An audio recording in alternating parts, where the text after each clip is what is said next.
right. Can you all hear me? Great. There we go. All right, well, we're only 35 to 40 minutes late, but thank you for sticking around. We're going to talk about why CI/CD is dead, and we're going to propose that continuous compute is going to be the next thing. Maybe. All right. So just quick introduction. We're going to have two speakers. One's getting mic'd up. My name's Madison, and I'm a partner at NEA Investing in Technology. I do focus in infra and dev tools, and I formerly used to be a meta AI researcher. So I used to lead data and AI teams. I got really frustrated by the state of infrastructure, and so I jumped into venture to do something about it from the top down. And then I'm also going to introduce on behalf of my partner here, Hugo Santos. So he's the CEO of Namespace, which is building high-performance compute infrastructure, and at this point, what we believe is going to eclipse the new CI/CD wave. He also formerly led microservices at Google. Yeah, great to be here with you folks. So we're going to talk about why agentic software is breaking traditional CI/CD. Obviously, we're not going to get through this today, but the point is, on the left side, what started off in agentic software was really monolithic agents. We were really using the LLM as one engine. But now we're moving into the right side, which is microservices with agents. And that's how we really need to think about software development in an agentic world.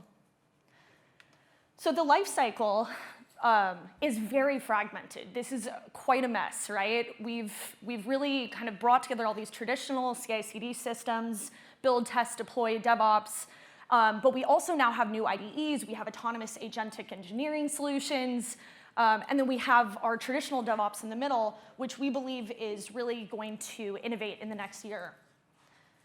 So let's explain why we think it's dead. So first, how do CI/CD pipelines work today? Well, we all know human developers are currently submitting one, maybe a couple of diffs when they're just writing it themselves. And those PRs then take your colleagues a bunch of time to review.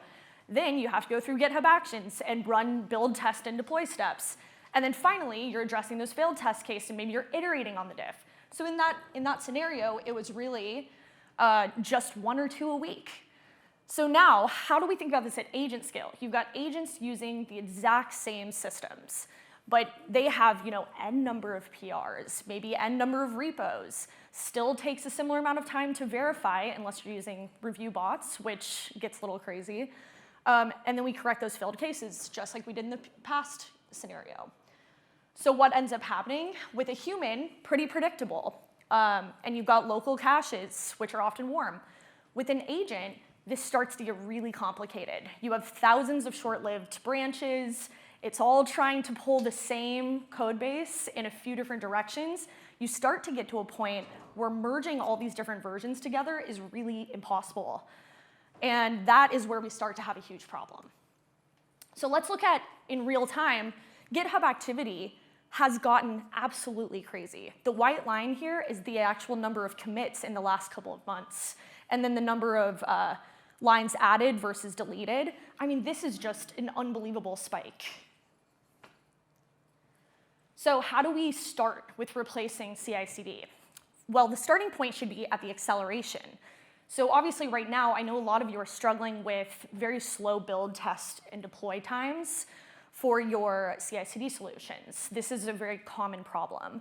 But where we're headed is being able to first speed that up by inserting over the existing GitHub Actions and other underlying infrastructure for CI/CD. So that cache is really going to become the orchestration layer in this scenario, and this is really critical to do through a hardware and software co-design. So what does this start to look like, and how does this start to eclipse previous CI/CD? So first, we have our intake, which requires ingress shaping and rate limiting. Then we move to our cache, and this is the next big step. How do we think about orchestrating and making sure we're routing to the right infrastructure? From there, we can even move into agentic identity for software and thinking about retries at scale. And then if you don't believe me, let's ask the experts. So Mitchell Hashimoto, one of the coolest DevRel at scale, he's also the former founder of HashiCorp, wrote exactly what he would do to fix GitHub today. And a lot of this has to do with even shutting down Copilot, thinking about how do you actually just evolve GitHub to be first in the cloud era, but second, actually really enabling inference at scale. And then we've got a number of other data points on the left-hand side that we need to be able to serve AI and agentic users first, or we die. And thinking about friendly code storage solutions that may also help. So there's a lot of frustration around existing CI/CD, but this is really just the starting point. We've only just started to see agentic software take over. So now I'm going to pass it to Hugo to talk more about what a real solution can look like. Yeah, so I'm fortunate, and me and my team, we spend a lot of time with companies today that are going from how traditional CI/CD look like into how we think it's going to look into the future. And giving a little bit of a hint, it's agents all the way down. So we work with companies like FAL and Zed and Ramp and many others that are really at the forefront of everything around development. And you probably recognize yourselves in between these two bits, where up to 6 months, humans were writing all the code very slowly, and some of them actually fairly quickly, but in hindsight, fairly slowly. We package all these changes in PRs. We do validation as part of those PRs.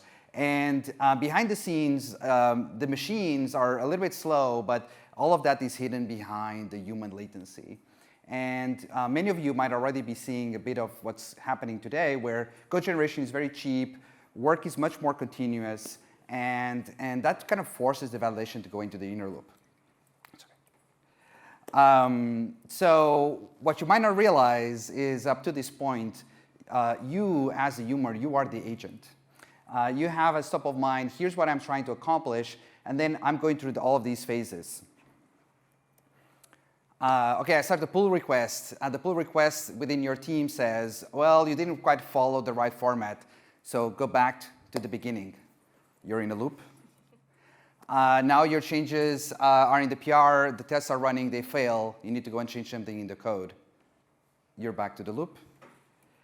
A human reviewer comes back and says, well, you didn't quite use the right API. Please go and change it. You're back in the loop. And then when you go and get your code, you're finally done, and you go and merge it. The merge queue says, well, another colleague managed to get some code ahead of you, and you have to go back in the loop. And when you're at your human scale, this opportunity to merge, the time that you go from when you're working the code until the code goes into the repository can be large, because there's only so many changes that you're doing at the same time. But as you accelerate, this opportunity to merge is really, really important, because the rate of change increases dramatically. So we talked a little bit about this, like a PR is kind of used as the unit of work. And that's what really designed for human review. It expects a bit of delayed feedback. It's expected to go into kind of discrete handoffs where you send it over to the reviewer and then it comes back. CI matters because it's kind of validating the work that you're doing. It's doing things like, well, are you introducing a regression? Are you compiling and building your code from a well-known source? Are there other changes that are going on that would be conflicting with this change? Is this change allowed? So all of that is kind of part of this validation process that is automated. Human reviewers are overwhelmed. You've heard this many times. I don't have to repeat it. And the interesting thing is that the act of merging is starting to look a lot like high-performance database problems, where you have serialization and you have a single ledger where every single change needs to go in, and you need to lock the database in order to be able to commit. And the time that you have to lock when there are humans is large, but when there's machines, it's short. So the time to merge really matters. We need a new architecture. This is already how our team is working today and how we see a lot of the companies working today already that are at the forefront. There are no PRs. We start with intent and plan. This is what we want to achieve, and we codify it. That's a spec. Someone writes it down. It might be in a linear ticket. It might be on Slack. It's somewhere. Somewhere you have written down what is the goal. What are you trying to achieve? That goes into a loop, and this loop is a typical agent harness. So it might be your cloud code. It might be we're big AMP fans, so in our case it's often AMP. It might be cursor. It might be factory. You go into a loop, and here the agent will check out your code and will start kind of moving towards and implementing your plan. Very importantly, already makes use of some of these invariants. Well, it checks out a well-known commit, so it doesn't just start from anything, for example. Then what is internal validation? Well, it goes and uses the assets that exist in the repository to actually validate that the change is correct. So it builds it, it tests it. Then it comes back and tells you as a human, hey, I just finished. Does it look good? Should I change something else? And you say yes, or you say continue. Like continue is probably the word that we use the most nowadays. And then it just goes back and continues through the plan. Eventually, you're done, and you go into the merge queue, and then it goes into the ledger. So your repository, your Git repository is kind of like a ledger. This is fast, but it's not fast enough, because in this external validation, you still have a human in the loop. So where do we think we're kind of moving towards? And this is in the span of weeks to months, not years. It's a world where generating code becomes much faster. It's already fast, but inference will only get faster. Internal validation, so running your builds and tests, need to be extremely fast as well. And that's where you cannot go and spend 15 minutes running your tests, or 45 minutes, or any sort of minutes, because you are delaying the whole loop. And external validation no longer has humans. We have other agents that are evaluating the changes. So you may have a security-focused LLM. You may have an API conformance-based LLM that is providing feedback within the loop to the changes that your main harness is then incorporating back into the code. And he's doing this very quickly. When it's done, and in order to do it very quickly, it actually needs to be running in a stateful environment. Memory is important, state is important, because if you're starting things from scratch all the time, you're just going to delay things even further. So the statefulness of it is really important within this loop. You are getting world signals from time to time, things like, well, the plan changed, or someone else got a change in. So the harness is also adapting its intent and plan, which then creates a new loop. And then when you're done, because there are so many changes going on, and you haven't yet really, as a human, the team hasn't accepted this change, you don't go directly into the repository, you go into a pre-queue, which we're starting to call a premerge, where there's a queue of changes that are done, that they would have been merged if the process of merging was fast enough. But the reality is that you will have so many of these running in parallel and operating on the same parts of the code base that you need a process that reconciles them so that you can have serializability, so that you actually can guarantee that all the changes go back to back into your ledger, into your repository. And that's the point where you get external approval. That's where the human comes in, where looks at not the code, but that this was the intent, and this was the result. And the result might be, here's the video of the feature working. It might be, here's the output of the security-focused LLM on this particular change. And it's not on one commit or one PR, it might actually be on multiple of them. So you may even have multiple agents independently working on features that go into this pre-merge queue and semantically get grouped into something that you as a human can manage, because there's going to be way too many. We already see that today, where within our team, where our volume of what we would call PRs from the past is 4 times as big as before. It's impossible for a human reviewer to look at every single PR.